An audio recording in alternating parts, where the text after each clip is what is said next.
allowing homes on smaller lots. 72% support allowing the subdivision of large lots into small lots. And more broadly, Massachusetts voters have listed housing as their top area of concern in recent months, showing that there is motivation to help solve this problem. Now, this campaign is just getting started. The fact that we're here on Beacon Hill holding this press conference means that, we've already changed the conversation. Now we just need to change some laws. And thank you again for coming. I mean, if you're interested in learning more about our campaign, I'd invite you to visit our website, www.legalizecharterhomes.com. Our upcoming events tab will soon have plenty more opportunities to engage with voters, expand our reach, and strengthen the organizing power of the pro-homes movement for this campaign and beyond.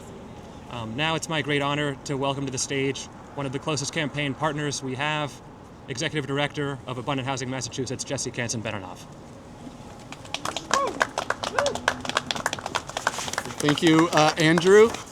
As Andrew said, my name is Jesse Kanson-Benanav, and I'm Executive Director of Abundant Housing Massachusetts. We're a statewide pro-housing advocacy group that is focused on ensuring that communities across our Commonwealth have the tools that they need to build more reasonably priced homes to solve our extreme housing shortage and affordability crisis.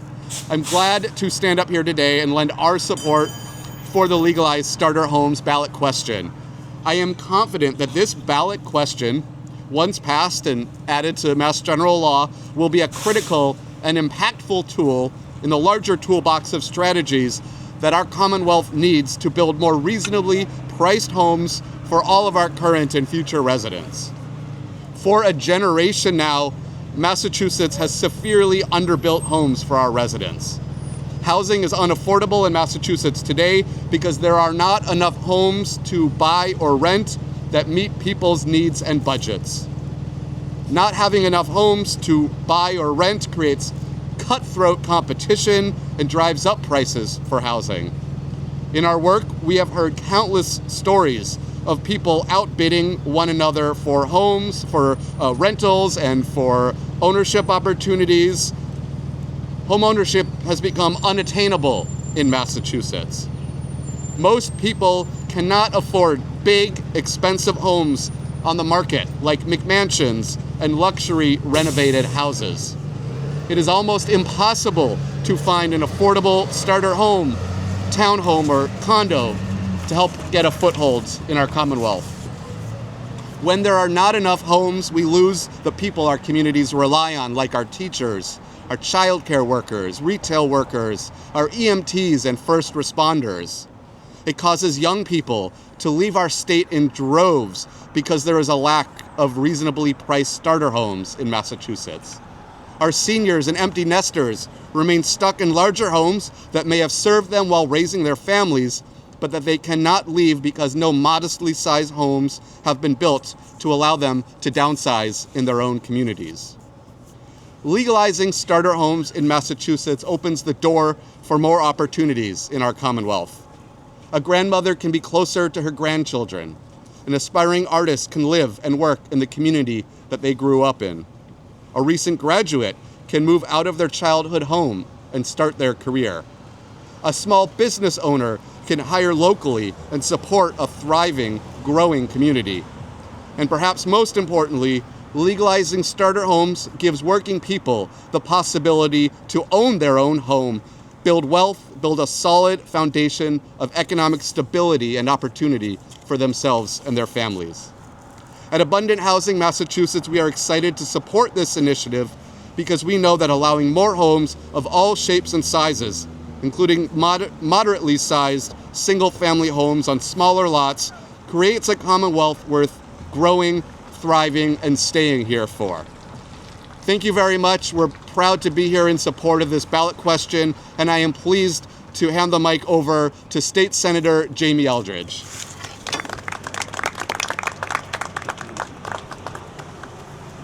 Thank you so much, Jesse. I'm State Senator Jamie Eldridge, representing the Middlesex and Worcester District, which is a Metro West Central Mass district.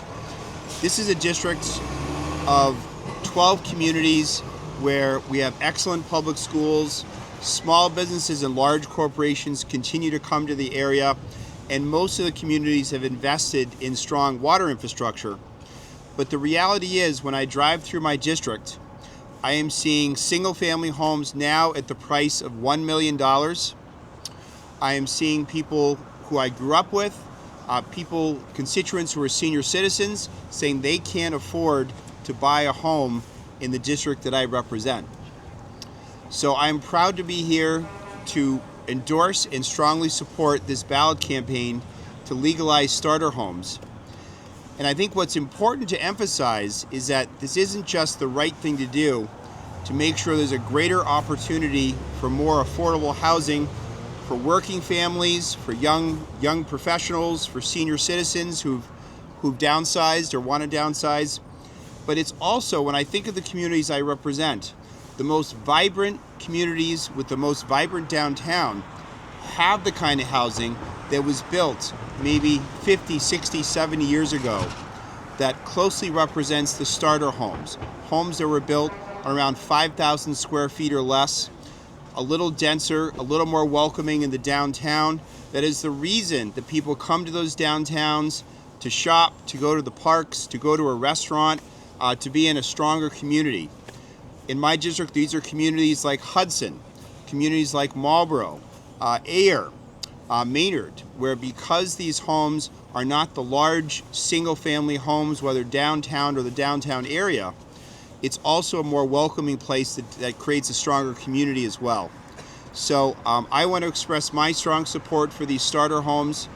I am hearing again from so many of my constituents who want the opportunity to live in these communities that in every other aspect are thriving, but really struggling from a housing affordability point of view. And I want to close and say, just as an example of sort of how housing used to be built that really made it more likely that working families had a shot to live in these communities, is just recently I partnered with Governor Healy in sort of saving a neighborhood of what's known as naturally occurring affordable housing in the town of Ayer, a working class neighborhood called Devon's Crest, where these homes were built during and just after World War II for military veterans. They're not large homes, but again, these are starter homes that allowed those veterans and their families to live during and after World War II, and since then have allowed working families to live in this neighborhood. Fortunately, partnered with Governor Healy to protect this neighborhood from a developer that wanted it to deeply increase the rents. But the point is that if we now get back to building these kind of size homes, it doesn't matter what developer builds these larger homes, you're not going to be able to provide affordable home for working families, for seniors, and young professionals. So I'm proud to support this ballot question. Great to be here with such a seasoned group of planners, of affordable housing advocates, and people that are looking to make sure that across Massachusetts we see more starter homes across the Commonwealth. And I'd like now to introduce Judy Barrett from Duxbury for her remarks. Thank you. Thank you. Hi, everyone. I'm Judy Barrett. I have a small planning firm in Hingham, Barrett Planning Group. I've been in this business for 37 years. And I want to sort of step back and comment on something that Senator Eldridge mentioned, that in a lot of our communities, you will find in the downtowns and the neighborhoods adjacent to them, these small homes that historically attracted people to our towns. And the challenge today is those places cannot be built under current zoning.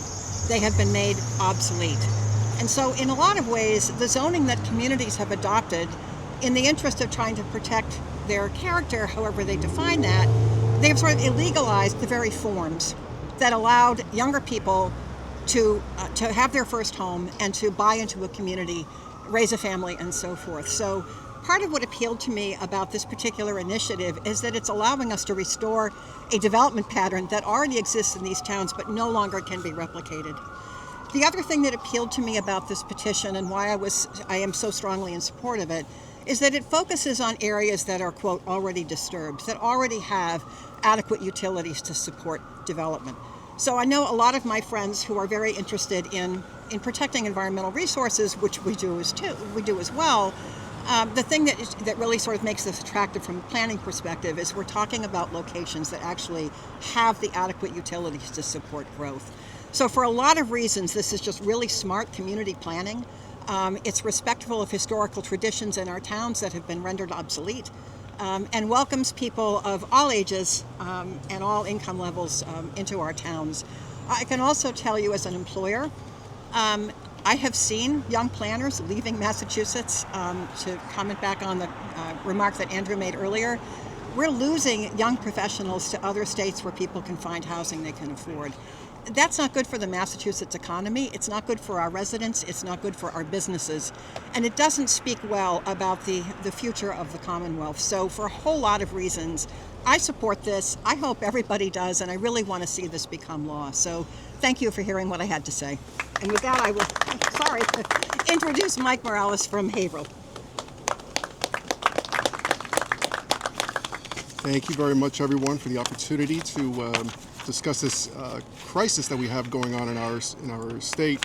I am a lifelong resident of the Greater Merrimack Valley. I serve on the Haverhill Planning Board. I'm a member of the Haverhill Homes for All Coalition and various other community-faced boards. And I have seen firsthand what this is happening, what impact this is having on our communities. And as previous speakers have pointed out, we're losing a lot of our workforce to other areas and other states simply because young people, young professionals cannot establish roots here in the state that they love. In the Greater Merrimack Valley, we are commonly called the Silicon Valley of the Northeast, with great purpose. We have great technological advancements and opportunities for people to establish roots in our areas, but they're not able to establish roots in our communities as much as they want to. And today, Highland costs are pushing builders to construct the oversized, expensive homes that doesn't help the young families, and it doesn't help first-time home buyers, and it doesn't help seniors who want to downsize. This need is urgent, and Massachusetts, as we already know, is the hardest state in the country for young adults to buy a home, where our seniors continue to get stuck, and our young people are leaving. We need over 200,000 homes over the next decade, and we have to start thinking out of the box. If we allow, this reform helps working families and older residents and local businesses and voters to support this approach in a balanced, responsible, and an effective way that would help all communities throughout the Commonwealth. This is about keeping Massachusetts affordable and competitive for the next generation. So I urge all supporters of housing affordability and who recognize this housing crisis that we are going through to adopt this ballot measure so that we can alleviate all the suffering that's going on. Thank you very much.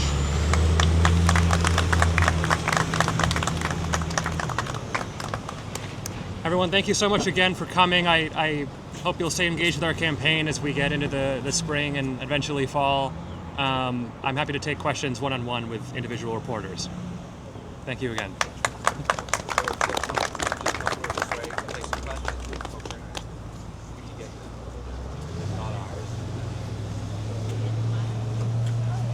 Thank you so much, everyone.